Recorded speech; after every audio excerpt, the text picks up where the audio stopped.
Hi, everyone. Welcome to this new episode of Table 21. I'm your host, Christopher Wells, and I say that pretty much every time I do a Table 21. I'm really excited about my guest today because I pick the guests and I invite them. But today, there's a term called moonshots. It's a take a shot, and you never know if something's going to happen. I've been following my guest today, Jim Knight, for probably over 10 years, looking at what he did. He came out with a book about 9 years ago called Culture That Rocks. So I'll let him introduce his background, but very energetic, very focused on culture, leadership, and building teams and growing that. And he got that. He had a long career with Hard Rock International. Now he's a very respected and renowned speaker. Worked a lot in the hospitality industry, but if I followed his career the last few years, now works with all kinds of companies across the board because culture is universal and those principles don't change. So I decided to send out an invite a couple of months ago. And right away he said, yeah, Chris, I'd love to come and do it, which I was quite astounded at how open and friendly he was. But I think that's a testament to the person he is. And I guess I'll stop talking about him and I'll just bring him in right now. But hey, Jim, how are you, man? I'm good, man. And thank you so much for the invite. I know you think it's a moonshot. I love doing things like these, mostly because I have a podcast. And sometimes I know I've got guests that I aspire to go and grab on there, and I'm going to have you on my show at some point in the future. But honestly, it's cool when somebody in hospitality, which has been my background, wants me to come talk in their world again. So as you said, I get a chance to do a lot of things. But, when I get the call for food or beverage, I'm like, oh, yeah, that's me. I would love to do that. So thanks, man. I really appreciate you having me on. Well, thanks for coming. I said I've been following you for about 10 years, looking at what you do. There's a lot of things about you that obviously the energy level, some people, and not that I'm thinking about it, I never did think about that, but people find me pretty out there. Like even when I do video, I try to push really hard because I find if I want to capture people's attention, especially like live, but especially on video. Yeah. And now that I'm thinking about it, probably not completely, far from what you do. And probably that has inspired a lot of stuff I've done in the last 10 years, but awesome. Love that vibe, love that energy, obviously trademark care. Everything you do is related to music. I told you before, like you got a nice guitar behind you. I got a nice Dave Grohl that's wailing over here and a bunch of guitars over there. So obviously was really in line, what you brought forth about values and culture, but also the music and all the links to that stuff. I'm curious, obviously we could talk about your career and we'll talk about a lot of stuff in the next hour. What does mini Jim, when the hair was shorter, when Jim was small, when you were younger, like how do you get to hospitality? How do you get to? I don't even know if you started in training or in service, and I guess I should probably know that, but I know that you eventually, you're focused on the training and all that. But what is Hard Rock the first hospitality, or is that just a stepping stone in the career? How do you get there? Yeah. Well, first off, my hair didn't always go up. Mini Jim used to have hair that went down. I had a long mullet. I could sit on my hair. It was about 2.5 feet. Back in the day, in the 90s, we all had mullets if we had hair. No, Hard Rock wound up being really my last stop in hospitality. So my very first job was at a place. I live in Central Florida in the States. I actually worked at a real life working alligator farm. It's called Gatorland Zoo.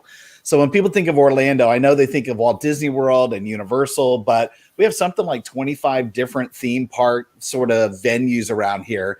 And one of the lesser known is Gatorland Zoo. And, I used to sell frozen fish to people and they would use that to feed the alligators. I used to drive a little miniature train that had some music in the background. That was fun. I worked in the snack bar where I actually ate alligator meat every single day. But that was probably, I guess, my first foray into hospitality. My favorite part about that job, though, is I worked in the photo area, which is, I'm going all the way back in the mid 80s. We would use Polaroid cameras and we would let people hold on to an alligator. It's only about 2.5 feet, but they still had razor sharp teeth. So every morning I would jump into an alligator pit with about 30 of these baby alligators, close one of their mouths, and I had to catch one, close their mouth, duct tape them so that you could hold on to it. That was one part.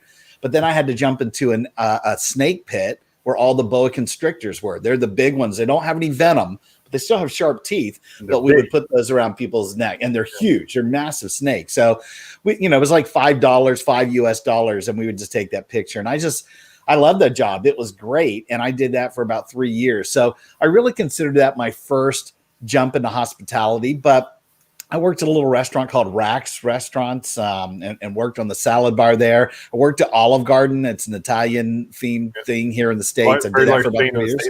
Yeah. Okay. Yeah. So you know, if you've been here, you probably know that one. What's the classic with them? The all you can eat. All you can eat salad and breadsticks. Yeah. Soup, salad, and breadsticks. Yeah, you can get all three of those. So I worked many years in different positions in that thing. Yeah. But really, in between all that, so while I was working at Gatorland, when I was in high school, I just wanted to perform. So you were talking about kind of how you get a little bit jacked up and excited and that high energy. I've been like that for a long time, mostly because I guess of community theater. I always wanted to sing. I'm massively attracted to people who can sing and dance and act and speak. And you could talk about anything. You could talk about shoelaces for 8 hours. If you're compelling, I'll listen to you. Yeah. So I always wanted to be on stage a little bit. And I definitely, even now, will be louder and faster and aggressive. I call it edutainment. You know, you don't want to just get the information. You want it to be fun. So I sort of amp it up a little bit. But I went to school, to college to get a music degree. I thought I was going to be a rock and roller. And I found out while I was there at university that to make a living doing that, you had to be good. Yeah. So I changed careers. And I became a middle school teacher because I wasn't that great of a singer. I was okay. A lot of church and choral and opera sort of style. That's my voice now. I can do a wedding or a funeral if you need me to, Christopher. But I became a middle school teacher. I did that for 6 years. I really liked that job as well. And then in the summer, we don't make a lot of money. And so I needed to take a summer job. And that's where Hard Rock came in. I worked at the Orlando Hard Rock. This is going back to 1991, which at that time was the busiest restaurant on the planet. So if you think about this, in hospitality world, I know that you would understand it. A lot of people, when I'm talking about it, they don't get this concept, but we would pump about 7,000 people a day through that restaurant doing $35,000 hours. So when you work in a behemoth like the Hard Rock in Orlando, where you're doing $45 million a year, your head gets really big, your skills get really sharp. You can pretty much handle anything. It's the greatest practice field in the world. And I'll tell you, just from starting there, I fell in love with the people and the culture. You know, some of the most interesting humans I'd ever seen on the planet were just sort of flitting about. And I wasn't even sure if it was going to be for me. I was a little bit conservative. I was a little bit reserved.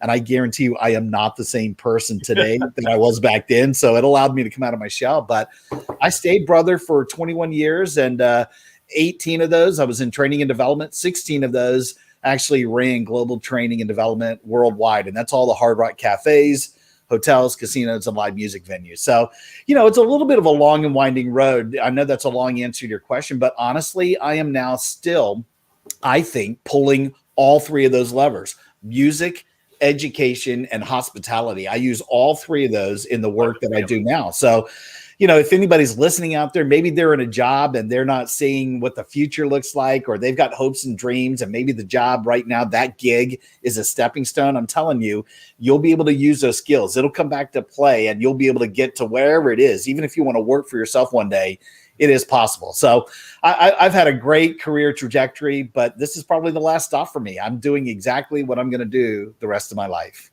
Yeah. And you've been at it for what, 10 years now, pretty much? About 10 years.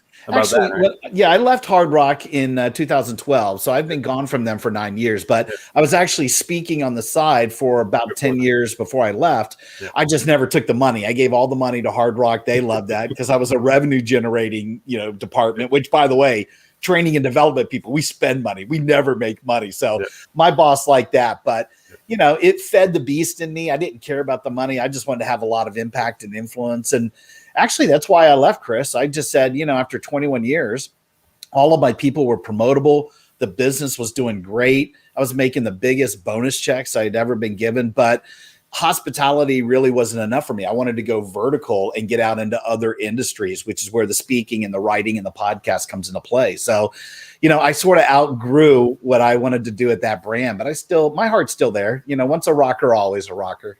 Of course. Got to do it, right? That's right. Rock and roll, man. I saw that. Two little points I want to grab out of that before we keep going.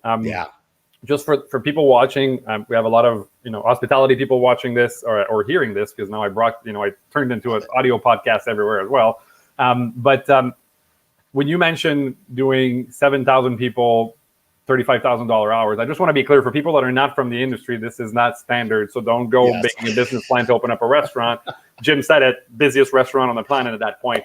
A busy restaurant in our market, like some of the busiest, I'm in Montreal, right? So when you're doing 10, 12 mil a year and you're doing $45,000, $50,000 days, those are big days, and you're doing, maybe 600, 700, 800 guests on a Saturday night, that's big business. So when Jim's talking about 7,000 people, like that's insane. That's next level stuff. So don't build your business plan for your food truck based on that, please. Okay. Yes. The other thing I want to jump on, I find that very interesting because, I've done a lot of training, consulting, and obviously building piecemeal today. But I was telling you off air before we came on, I admire your career and attempted to do some of that stuff too and all that. And you said you used to be a shy and conservative guy. And that's something that hit me because I used to be, and people don't, even my girlfriend of 10 years that I have 2 kids with does not believe me when I tell her I used to be really shy. And until I was about 17, I mean, I wouldn't want to ask a question in class. And I have a really dear friend that actually met in one of those classes. I guess it would be the equivalent of like college here or something like that. But between high school and university, there's a level here called CJEP. And that buddy of mine, Steph, has been around for, 25, 30 years in my life. But I looked at him and I was like, I want to be like that. I want to be that comfortable talking in front of people and asking questions.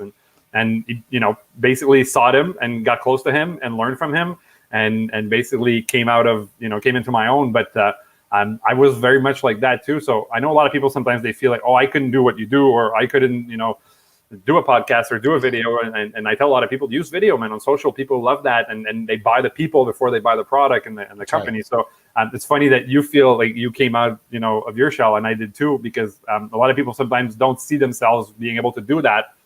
But for me, it was, and we don't know each other that much, you and me, but I told you I have a couple of guitars. So I threw myself on a stage and started playing music, even though I wasn't. One of my best friends said, "You're not the best. You're charismatic though."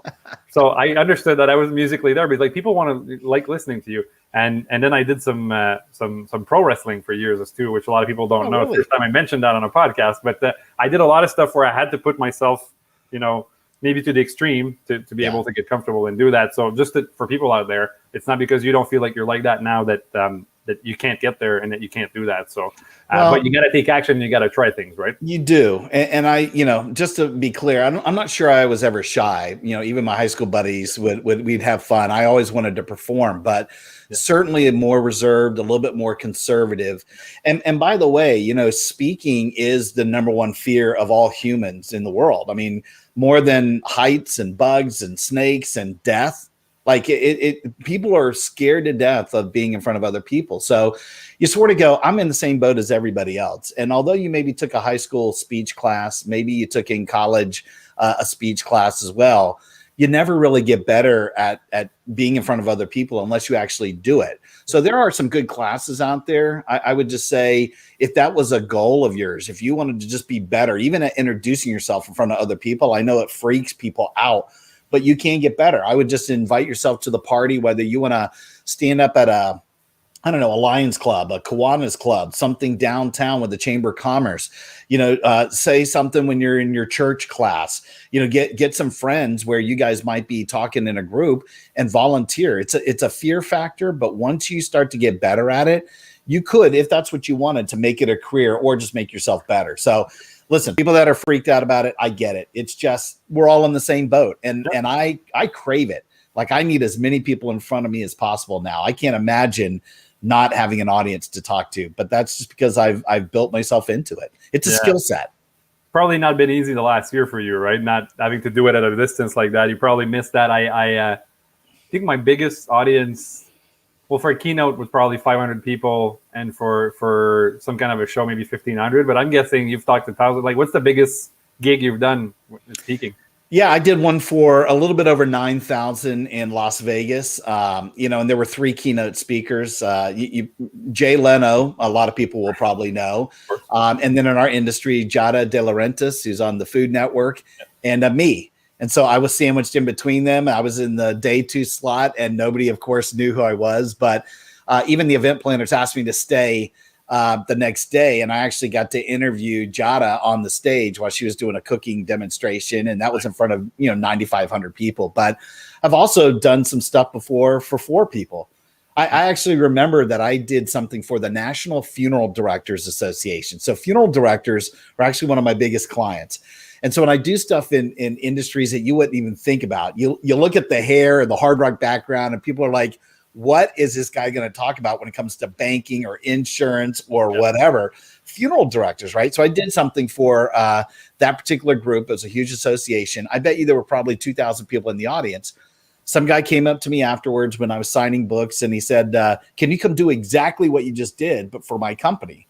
So I said, yeah, and I'll totally do that. It was in North Carolina.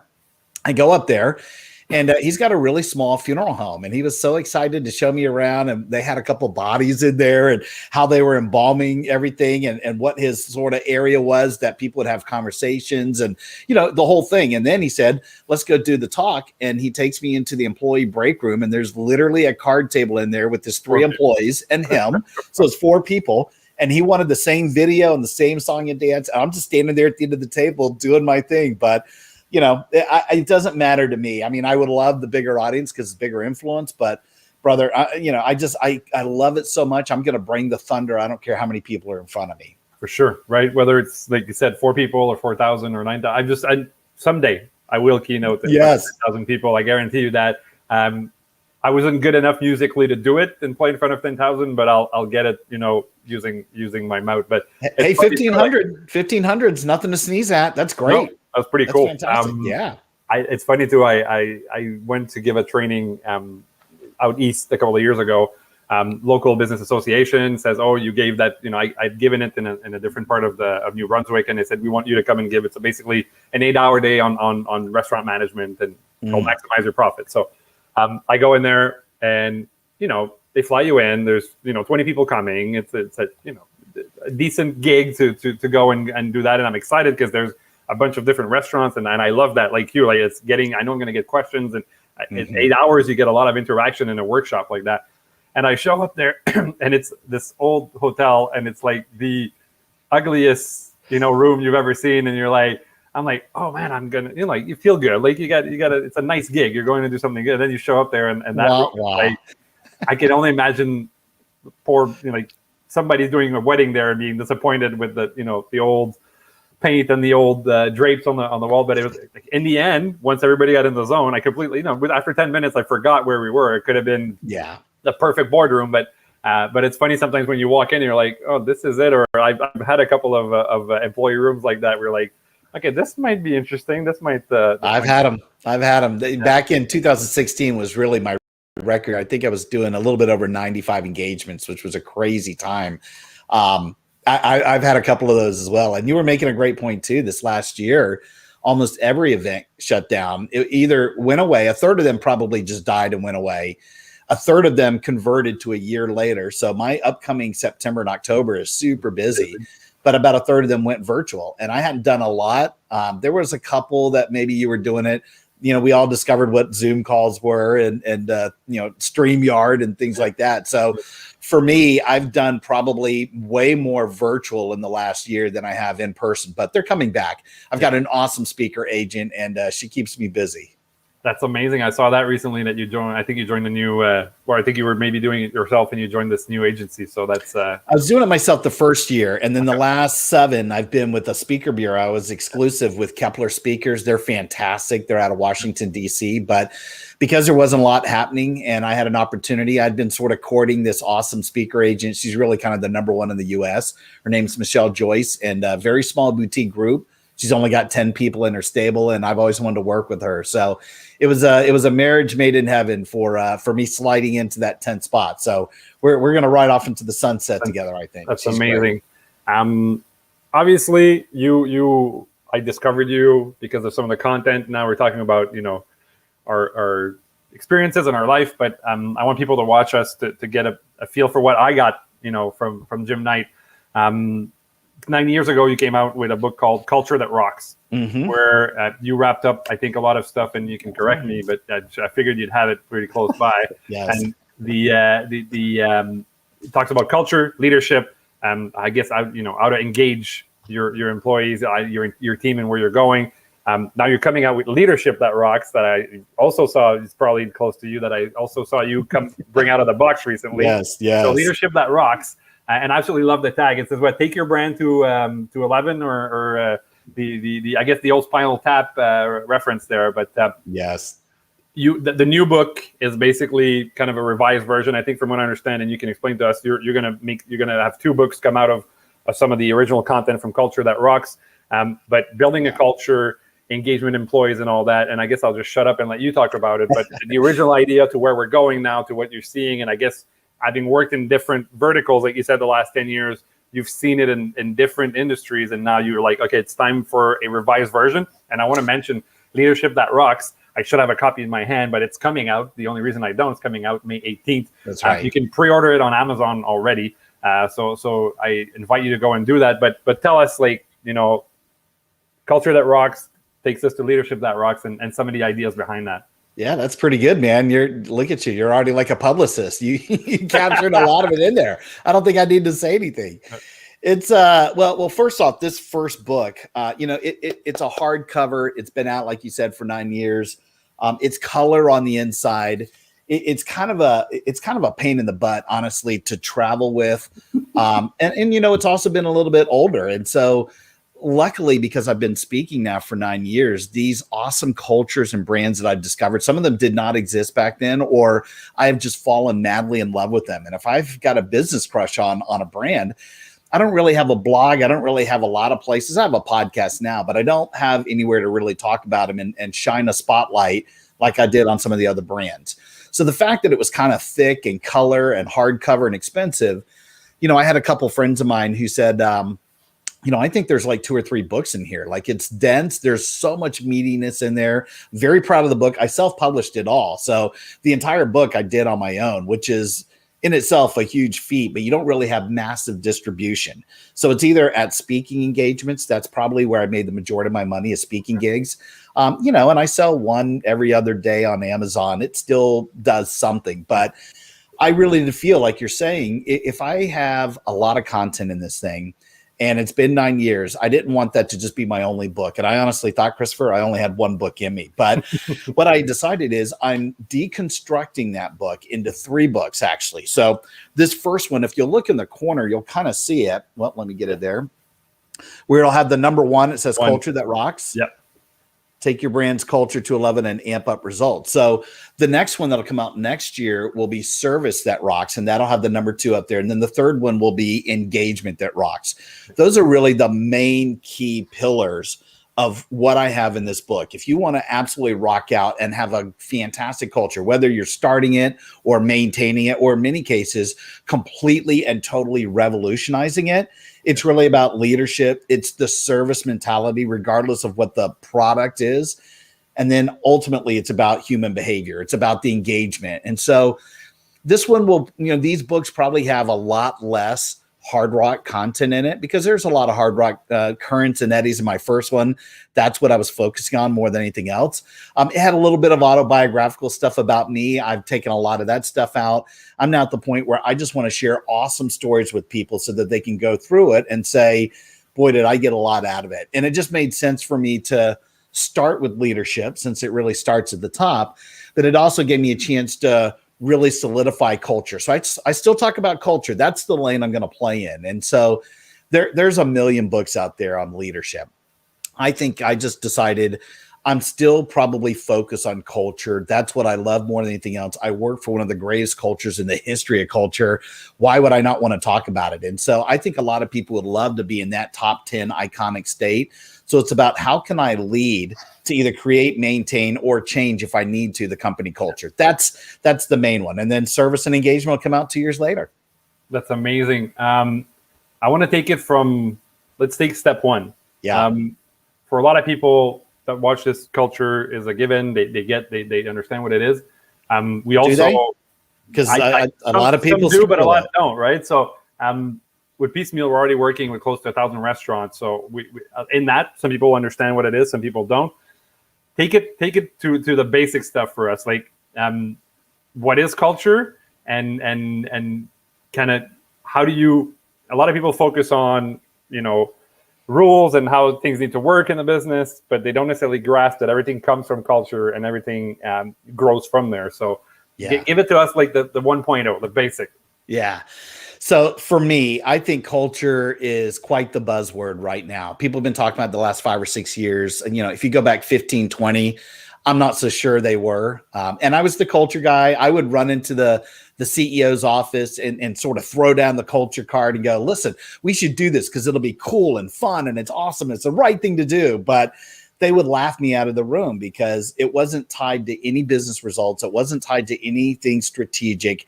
It was just sort of a good feel. And if that's what you think culture is, I think a lot of people are missing the mark. And the reason now I think it's such a big deal is because I've started to see people separate from what I think they think it is. People think it's about the past. It's about heritage.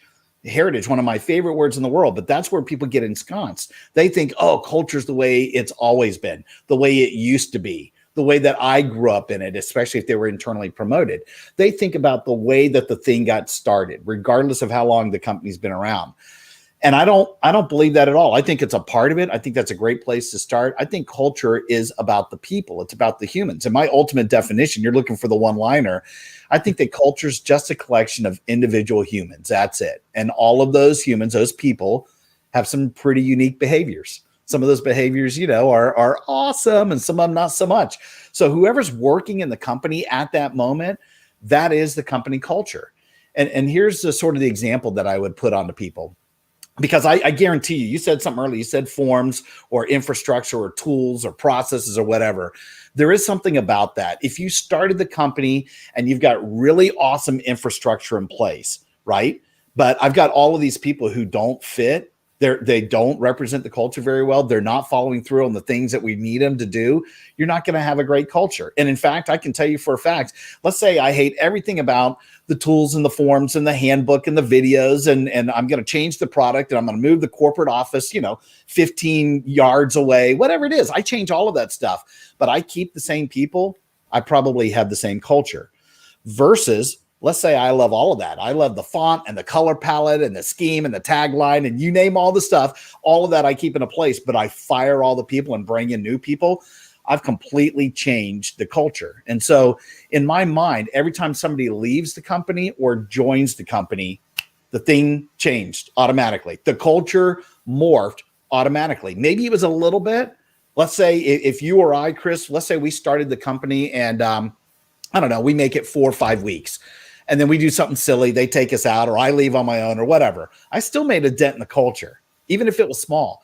But if I'm the guy or girl who started the thing, if I'm the founder, if I'm the entrepreneur, if I'm the franchisee, if I'm the chief executive officer and I leave and somebody comes in and replaces me, they're going to change things the way that they want to. It's massive, monumental change. And so the goal is, and this is true, whenever we go to open up, in particular, restaurants, we will spend all of our time and energy and effort and rigor and money getting the opening staff. We'll delay opening for a couple of days if we don't have the right people. Yep. You fast forward 3 or 4 years and guess what happens? There's not as much due diligence. Yep. We've maybe outsourced it to somebody. You get you got a finger on the pulse. Yep. You're breathe on this mirror. You're hired. You're going in. Yep. That's what happens with companies all the time. They don't put as much time and effort and energy on the culture. You surround yourself with the right people. I guarantee you'll have the exact culture that you want to, but it doesn't happen like that. People are coming and going. And I know there's a direct correlation between turnover and sales. If I can get people to stay with me longer, you absolutely are going to have better sales. Who wants to be constantly, like a hamster on the wheel and you're constantly training? You never get to nirvana. You never get to the sweet stuff. So again, another long answer, but I think people confuse what culture is. It's not just about the past and the good old days. It's about who do you have working in your business. You get that part right, you'll crush it. You'll crush it.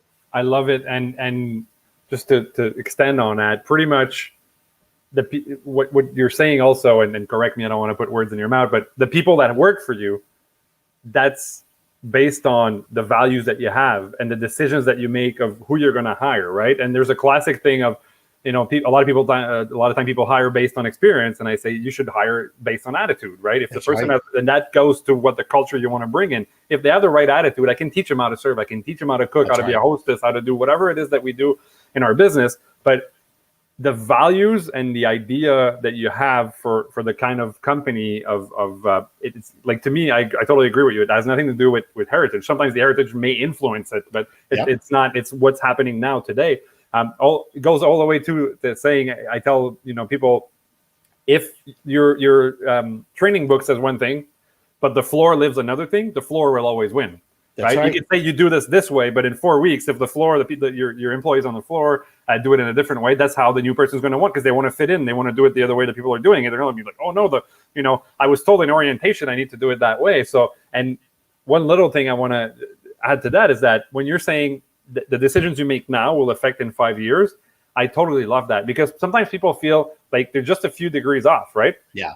And they're like, I'm pretty close. Yeah, now it's good. But what happens if you do that in 5 years? You're miles apart from where you wanted to be or where you should be to be successful. And then that culture is all messed up. And like you say, you're just trying to plug holes. And then it's just a downhill thing where it goes. So culture has to come from the decisions, the values, and what we want to put in play, what we're about, right? Like the DNA of what we are. So and I think the point you were making too, I don't want people to think that are listening or watching right now that I don't think heritage is not important. I do. Yeah. I love it. Like I said, it's one of my favorite words. I think you should love on the culture. You should do some great storytelling. Your employee handbook, your storybook should be fantastic. The brand video for the employees should be fantastic. You should have a killer day one orientation. Like, you should dunk people in that at the very beginning, so that day two, they're going, man, I can't wait to get back to work. Like, I think you should do all that. It's just, you can't live there forever. At some point, you got to move on. And to your point, it's all about, I can train almost anybody. It's the hire for attitude, train for skill that you were talking about. There might be a couple people that are not teachable and trainable, but I find those very few. And I used to think I was a pretty good trainer. The one thing I can't help you with, I can't train you to smile, man. I can't train you to have a good personality. You either got it or you don't, which, by the way, leads to something that you were alluding to as well. I believe that everything is learned behavior. Everything you are, the way that you are, you learned it from somewhere, from your parents, from your friends, from the playground, from religion, from lack of religion, maybe from a previous employer. So by the time you come to me as a 20, 21-year-old kid wanting a job somewhere, or depending on what country, maybe even earlier, to work in a restaurant job, if you can't smile, I can't help you. If you don't have the juice running through your veins of great work ethic and being able to look people in the eye and have an attention to detail and a sense of urgency, you're of no use to me. Maybe I got a place for you all the way in the back where no one will ever see you, but that's unlikely. I need people who actually have that ability. And so you're kind of leading towards something right now, which is, it's tough to go find those people, but they're out there. And it just probably happens that they're already working somewhere else. So you can't sit back on your laurels and wait for people to bring in the application or the resume or the CV. You're going to have to go mine for them. You want rock stars? They're out there. Somebody else is paying them a little bit more. They're loving on them a little bit more. You're going to have to do the same thing as a leader. Totally. I think I was telling you before we came on, but one question I've been asking a lot of people in the last couple of years is, would you work for yourself? Right? Would you want to work for yourself? Think about it. Think about how you act, about how you talk, about how you talk to people. Do you train them? Do you work with them? Do you want them to grow as people and be part of the team? Or is it just your number, punch in, do the job, get the hell out, right? Yeah. So that has a lot to do with it. How attractive are you? And I think culture is what resonates with people about a brand, right? We could give like specific examples of like you said, when you fall in love with a brand, and I don't know some of the brands that you love, but I know a few years ago I was pretty impressed by hearing about Zappos as their culture. If I think about hospitality, Union Square Hospitality in New York, and Danny Meyer and all of the stuff that he puts forward about hospitality, I'm like, man, that resonates with me, right? So there's some of these brands that, so even if you're a single restaurant, a single business, you can have that, it. Like so-and-so, the kids work, their friends work there, and oh yeah, they love their job, or they hate it, and the boss is an a-hole. No, like, so that culture, even in a single business, can resonate and make you an attractive employer. And that's one way you can attract people. And that's something that's right. A big pain point right now, right? But how do you think, how does that culture permeates to the whole thing into to being an attractive employer? Yeah, well, I mean, now it's even more important. I guess a lot of people were probably attracted to just having a job where they were paying them. And you would still look at their track record, and how long have they been around? What was their sales numbers? I'm sure people did a little bit of some due diligence, but before there was the internet, you couldn't really seek stuff out. You didn't have places like Glassdoor and TripAdvisor and a whole bunch of places where you could go and see reviews and things like that. Yeah. The big eye in the sky does not lie. You can pretty much see anything you want to about an organization. You could probably go and find out what employees are saying about those employers. There are places out there where you could really get underneath the grill and find out, is that a healthy environment or is it toxic and I need to stay away from it? Zappos, you were bringing up, is a really good example. I mean, I know that's not in hospitality, but every time I look at a brand health study, they're always like in the top 10 of most loved companies. And you got to remember, these guys, they're an online shoe company. They don't even sell their own shoes. They sell other people's shoes, but people love them. Their service mentality is crazy good. I think about in the United States, up in Washington State, we have up in Seattle, Pike Place Market. And a lot of people maybe don't know what that is, but it's a fish market, basically. It's a big market, but the fish market portion is just absolutely wacky because somebody just decided to start throwing fish to each other, the employees. Now they let the customers even get back there and get all bibbed up. And these are not like little fish. These are massive fish that come flying around, sometimes 20 feet. It is awesome. It's the #1 tourist destination now in Seattle. Before the very first Starbucks, people will go there. There's a Space Needle thing people want to go see, but everybody runs down to Pike Place Market. So if you just took Zappos and Pike Place and I go, these are single individual locations.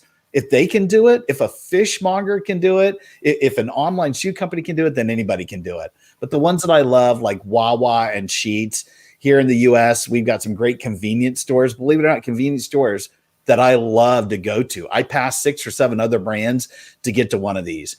I love them. I love Chick-fil-A. There's so many reasons why I love Chick-fil-A, and I will show videos in a lot of my sessions.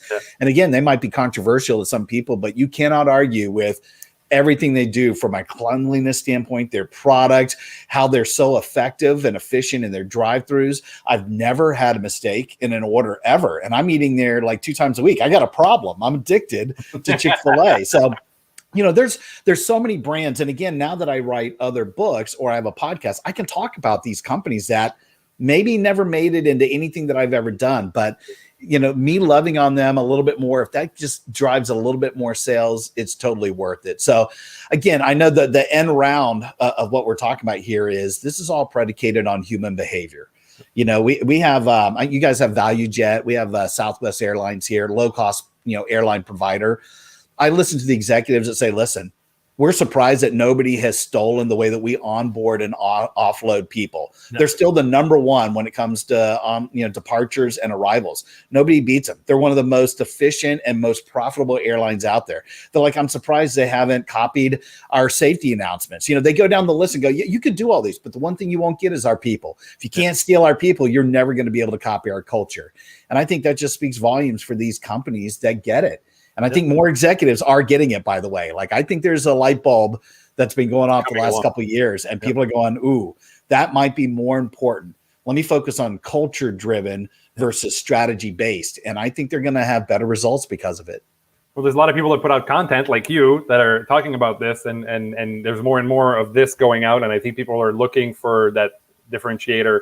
I love the way you're saying, like, Southwest is such a great example. We hear about them all the time, and in Canada, we're pretty plugged. If you speak English, a lot of French people in Quebec, but if you speak English, you're pretty connected to, U.S. culture. And I probably consume more U.S. TV than I do, unfortunately, Canadian TV. But there's one line just to emphasize and really make sure that we hit on that nail. In your original book, and correct me, but I think there's a line that says, culture eats strategy for breakfast. Right? Yeah. That's not mine. I didn't create that one. That was Peter Drucker who said that. He's a big business guru, but very good guru too. I love right? talking about it. Yes. Yeah. But that drives the point home, is that all of these other airlines, like in the case of Southwest, could say, okay, here's the game plan of how they do it, but execution is everything, right? Ideas and wanting to do things and strategizing on paper is great, but how do you execute that? And how a company executes comes from their culture and the people that they bring in, right? You can have the best game plan in the world, but if the culture is not there, and that's one thing, when I met, the second meeting we had, I said, we're doing tech, but I want to do tech with a hospitality frame of mind, because nobody does it that way. And that's what I've done all my life. And he's like, I'm cool with that, and I agree with that. And our, first employee is an amazing tech person, like understands tech, but so focused on service and hospitality. And he's a huge part of our success. But now that some of our users are coming back to us and saying, we love the interaction we have with you and your openness and your willingness to do service. So you said Zappos does shoes, but they're appreciated for the service. Yeah. That's something that I try to transpire in what we do. But I think it's such a, like you said, more and more people are understanding it, but it's such a core to any brand that you look at that we love, that we appreciate, has that at the center of it, right? Yep, exactly. Exactly. You said it. Yeah, I don't know that I can come over the top with anything better. It's perfect. Yeah. Now we're moving to leadership that rocks, because you said step 1, leadership. Step 2, next year, service. Step 3 will be engagement. Leadership is obviously, that's where a lot of culture starts from. Yeah. But leadership is many things to many people. How do you explain it? And because sometimes people are like, I love it. I've done a lot of leadership stuff and with groups and workshops, and I always like to say, what is leadership for you? And you get a lot of explanation or a lot of people's perception of what it is. But I'm curious to know, in a few words, just to get going, what is leadership for you? Yeah, it's going to be like culture. I think anybody that would give me a definition of culture, I will agree with. I just accept all of it. I put it in a big bucket and I'm like, yeah. I'm a yes and person. I just know that the real cause is really human behavior. So it's almost the same thing when it comes to leadership. There's not going to be a definition. What I've decided is, if you want to have an awesome rock star company, if you want to get to iconic heights, you've got to implement some very fundamental basic leadership traits. And so I actually wrote this book for up and coming and new and maybe middle managers, that leadership level. I didn't write it for executives. I didn't write it for the entrepreneur. I hope they read it and she or he wants to put it out to their people. But it's for people that, as you know, there's a massive chasm sometimes between being a staff member and becoming a manager or becoming a leader. All of a sudden you have responsibilities, you're managing other humans, you're managing a budget, your decision-making has way more consequence. You've got to think on your feet super quick. And so I decided the lane I'm going to play in this particular book is, what are some things that I might be able to share with people, some best practices that would help them amp their business up. So I'll start there and just say that's kind of the idea of this particular book. There might be a very cool epiphany moment for some people when they're reading through it. If they're a senior leader, they've been doing this for 30, 40 years, I'm not so sure. I think they might just need a swift kick in the butt. But if they look at it and said, geez, if I just implemented these 10, 12, 15 things, I'd be in a much better place, or at least my people would, if I could get them to do it. That's the goal. So I want to be very clear. It's for new and up and coming leaders. That was the whole mindset for me.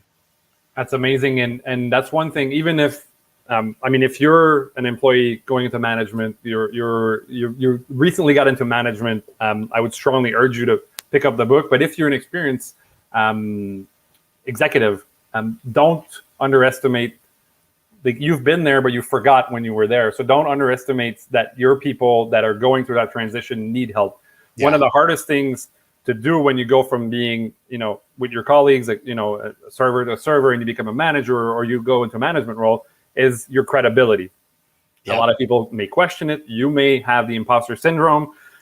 So if you're an executive seeing this, a lot of my consulting clients through the years have told me, Chris, you say the same things that I do, but when daddy tells you to pick up your room, you don't listen. And then you come in and you say the same crap that I've been saying for 5 years, and now they listen to you. Oh, Christopher said this, Christopher said that, and they hate me for it. But it's at least they listen to you. Yes. You're just saying what I've been saying, right? But when daddy or mommy says it, they don't listen. So if you're an executive, have Jim's experience and his approach, and don't forget when you were at that level and you would have needed that help or to establish your credibility, your confidence, and going to that role. So, well, you make a great point too. I mean, sometimes this is the reason why it's good to have an outside third party, non-threatening speaker like me or like you, because the executives, maybe the managers, have been saying things over and over and over. Maybe it's not resonating with everybody. You bring somebody in who although I try not to call myself an expert, I've got a lot of experience. I study this stuff. I write about it. I talk about it like this is my job. It kind of makes it a little bit easier for people to now accept it. And sometimes they're even looking at the CEO. They're like, geez, we should probably do this. And they're like, yes, I've been talking about this for 10 years. So it does help for me to come in and maybe just at least get that mindset in their head. And then the leaders can come over the top later on. Yeah. One of the great things too is how leaders approach their influence. Like I think John Maxwell, whose books I've loved through the years, and obviously is maybe one of the foremost authority in leadership. I think he'd explained it saying leadership is influence. Like if you could take it to the barest thing. And I've always thought that's a great place to start, because leadership can be negative, right? There's examples through history of negative leaders that have influenced hundreds of thousands of people, and there's positive ones, right? Without naming anybody, but so there is an influence there, and I think when people kind of grow into it, I see it a lot, and I don't know how you feel about that, but a lot of times people think being a manager or going to that leadership role is me telling people what to do. And obviously there's different levels of perception of leadership, but it's a lot more than that, right? To leaders, it's how many followers do I have, and I hate that frame of mind, right? It's not about if people are following you, but it's more about how do you what are some of the maybe misconceptions that you've seen or about leadership or maybe some of the better frame of works or better perceptions of what it is. Yeah. So, well, first off, I'm a little bit older than I look. I've been around for a while, and I remember back in the 80s, you could absolutely muscle the result. You could manage through threats and punishment and fear, and I've worked for a couple bosses like that. Crack the whip. They did, and that's how they got results, and people were in fear of it, and they just stuck around at the job. You try and do that now with either a millennial or Gen Z now coming into the workforce, they'll laugh at you. And they'll just go somewhere else, because if they're actually good, if they're a rock star, rock stars can always get another gig. I don't care what the unemployment rate is. It's bull to me. If you're absolutely an awesome employee, you can always find another job. I got no problem with that. I am still blown away that there are general managers, directors of operations that are in hospitality that still have that mindset. I'm shocked that they still have a job, because I just feel like they're going to run out of people, because I wouldn't be able to deal with it anymore, honestly. And so I think there's a different way to lead people. And it's, you still got to bring the heavy stick at times. You still got to hold people accountable, but you can throw your arms around people. You can love on them more. You can show them the way. You can communicate more. You can educate and develop and grow them and get them to where they're promotable. And, every once in a while, they get a little bit off course, and you do some course correction. You coach, you counsel. Like, that's the job now. So I'll tell you a quick story. When I did become a manager, so I was a host. Like I said, I had that long hair back in the day. And it was just fun. It was cheeseburgers and rock and roll and traveling the world and whatever. And then all of a sudden, they give you some responsibility. So I never wanted to be a tipped employee. I didn't want to be a server or a bartender and have my life dictated by tips. I just said, listen, I just want to be a well-paid host, and put me up front. I'm going to touch all 7,000 people coming through there, and I'm going to be having fun with people. And, I'm going to hand them off to the server or the bartender or the retail sales associate or whatever, but I'm going to start them on their journey. So I'm going to create all these cool moments, because me personally, and I'm probably like you, Chris, I am an experiential starved consumer. Like, I am on the hunt for people to do something different and exciting with me versus treating me like a number. So that was sort of the role that I played in. So I had a lot of fun. I was doing contests. I was a pretty good trainer. But now to be a manager, especially where there's 500 employees on a floor at any time, again, that's the exception to the rule, everybody. Orlando's a little bit different. But think about this. I made a cognizant, conscious decision that for the first 6 months of me being a manager, when I used to just be seating their tables, these same employees that were my friends, I decided for 6 months, I'm not going to write anybody up for anything that I see, unless it was something that was terminable, unless I had to ultimately fire somebody. But for the most part, let's say they're eating in the side station in front of guests, or they're chewing gum, or they're late or out of uniform or whatever. I would talk, but sometimes I would use language like, come on, man, you're going to get me in trouble. Like, it was just enough that they knew that I had power, I had influence, but I was letting them slide. I was still one of the buddies. And at some point, once I made that decision, like, I'm going to hold them accountable, it was so much easier. The conversation in month 7 was, brother, I hate this, but you knew we talked about it. Now I got to write you up. You sort of backed me into a corner. And people now appreciate that. And even with people that I've had to let go, which is the worst thing, I can't stand taking somebody's job away from them, but there's some people that need that to happen for them to get better and for us to get better as well. Yeah. I've fired people before, and no lie, they have stood up and shaken my hand and said, thank you so much for everything you did. You did the absolute best. I fired myself. That to me just blows my mind that people would feel like that when they're actually having a gig taken away. So there's just a different mentality now. I think the greatest leaders that I've ever known are the ones that were a little bit humble. They had some humility. Sometimes they didn't say very much at all, let's say in a meeting, but boy, when they spoke, their words resonated. Everybody paid attention. I like people that have a sense of urgency and attention to detail. That work ethic, particularly with the Hard Rock brand. And I know everybody listening out there, I'm hoping that you have a couple people, at least one that you wish you could get into cloning, but you've got one that will move at blazing speed, not because he or she has to, because they want to. The more of those people, you're going to be in a much better place. So I talk about these things. How can you be a change catalyst? How can you be both humble, but also bring the thunder at different times? How can you mentor other people? So I have a whole chapter dedicated to mentorship because I do believe now there's something like 70%. And by the way, Chris, when we're doing interviews like this and we start to share statistics, we make up stats like 84% of the time. You know that, right? So my girlfriend calls them well statistics. Whenever, even in our daily life, when I come up with something, statistics. Is that a well stat or is there something related somewhere? So I'm going to use that down the road. Yes, that's a well stat. Yeah. I've heard that it's like 70% of all CEOs, all executives, the top person in Fortune 500 companies today have absolutely sworn that the only reason they got to where they are is because of a mentor. And so I talk about different types of mentors, that it could be some inside the company, some outside the company. It could be your spouse, it could be a peer, even mentoring other people. I believe in reverse mentorship. There's a young kid that I'm working with right now that I'm helping out, but I'm learning so much about a variety of things, including social media and some other stuff. I go, man, that really helped me out. So, again, without going into detail of the book, there's probably 5 or 6 main key points that, again, maybe you just haven't really thought about that much now that you've moved from being a staff member to a leader. And even if this is still, you're in the middle leadership, you've been doing this for a few years, maybe you don't even have direct reports. That book, that mentality is going to be perfect for you. I think there's some amazing value just in what you shared now. It makes me want to read the book. I hope it makes you watching this want to read the book. The transition, that's a couple of takeaways from what you just said. The transition from, I just got in the role. Some people come in going, if I want to be credible, I got to, hit the hammer.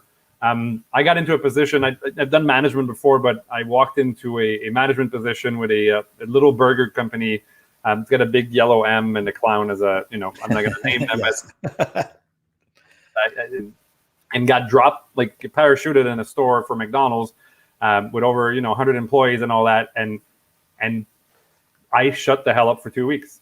I listened and I considered everybody a mentor because there was employees there that had been there for years, even though they were just a swing manager or floor manager, and they went to school, but they did a few shifts here and there. I say only because that was in their career, but they did that what I studied, but I just watched all the leaders in that place and tried to learn from all of them. So that transition phase of, no, you don't have to walk in and lay down the law on day one and try, because that's too big of a change where that your colleagues and the people around you are like, who the hell are you? Like, even in that case, they didn't know me. But if you go in trying to I'm going to take my place. So take time to get a feel for it and establish relationships. And some of these people, some of these guys, one of my best friends still to this day was in that group when I got there in 2002. I told him at one point, you're making my life hard because right now, I hate you. Don't make me regret being your friend at work, right? Because they are rules. The rules, them, and it's there. So there's that transition. Give yourself some time to transition into that position and to get comfortable there. Great advice. That's some really good stuff, really life-changing, like you said, probably an epiphany for some people in there. Time flies by. I knew you and I could probably do 40 hours together. There's a million things I'd like to talk to you about. We talked about the books. You also mentioned podcasts, Thoughts That Rock. Yes. with Brent Menswear. Tell us about Brent quickly. Brent, your Yeah, Brant's a good friend of mine. We decided a few years ago that we were going to write a book called Thoughts That Rock. We had some Brant and Jim isms. It sort of sounds like some of your stats, things that I would normally say on stage or just in my background. We said, let's put that in a book. We wanted to do 365 of those, so you could have one each day. And we were about halfway through, and we just stopped and said, let's put this on a bigger platform. Let's do a podcast. And back then, so I'm going back 3 years, there were about 500,000 unique podcasts in the world. Then 2 years ago, there were 750,000. So in 1 year, it literally just jumped all the way up to 250,000. Today, mostly because of the pandemic, everybody wanted to start a podcast. There's 2.5 million unique podcasts. So we've been doing it for a while. We're lucky to be usually in the top 200 of our category. And we just have fun. It's called Thoughts That Rock. And we basically, there it is. There's a show image. Apple, there you go. That's blurry. Perfect. There. You guys can go and check that. This is on Apple's podcast, but I'm sure you guys are on all the platforms out there. We are. And we really only ask one question. What's the best piece of advice you've ever been given? And because we only ask the one question and it sort of leads into whatever, we have great conversations with a lot of big name celebrities that we've been able to have walk in the door. So we love doing that. And it's a free weekly leadership thing. So if that's, again, especially for leadership, since we're talking about that, you want something free and easy. And we'll have you on the show too, Christopher. That'd be great. I would be honored and privileged to come and do that with you guys. Every time I go for podcast, I listen to way too many right now. A lot of them are obviously business and startups with what I'm doing. But I like to get hooked on one episode. So I'm going to put you on the spot. If there was one episode, I think you guys are at over 100 now. You just hit 100 recently, I think, right? I did, yeah. 103rd just came out on Monday. What's your favorite either episode or one that you think, like if people want to get hooked on Thoughts That Rock and they want to get a feel for what it is there one you would send them to, or just go listen to the latest one? I'd send them to two, actually. Somebody who's on our team, one of our community manager, her name's KT Bladorn. She's actually, she's into roller derby as well, former hard rocker, young girl about half my age, and she works with us. We had her on the show, and it's still one of the highest rated shows we've done because it's pretty raw and open, and she's all tattooed and pierced up, and it's fun. But I would say from a leadership standpoint, we really liked our interview with Steve Cockram, who is the co-founder of Giant Worldwide. So they're huge from a leadership and a development standpoint. And he wrote a phenomenal book about the 5 voices. And he does some 5 voice work literally on the show. So, I could point to some of the big ones. Soledad O'Brien was really good. The CNN anchor, Scott Kelly, the astronaut. There's others that maybe the bigger names would be interesting, but I would start with Steve Cockram or KT. Those are great. That's amazing. Thanks for pointing that out. I will definitely go and get that done.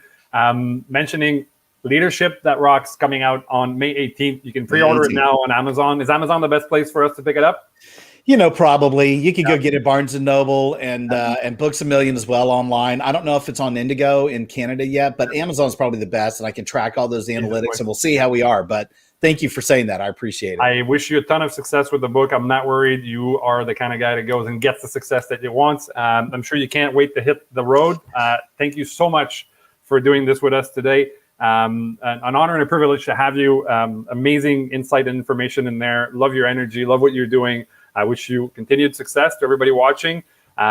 We'll be doing another episode very shortly. We've got some really more fun guests coming. But Jim, thanks for coming. Thanks for doing this. And everyone, have a great one. My pleasure. Thanks, Chris. Rock on. Thanks, buddy.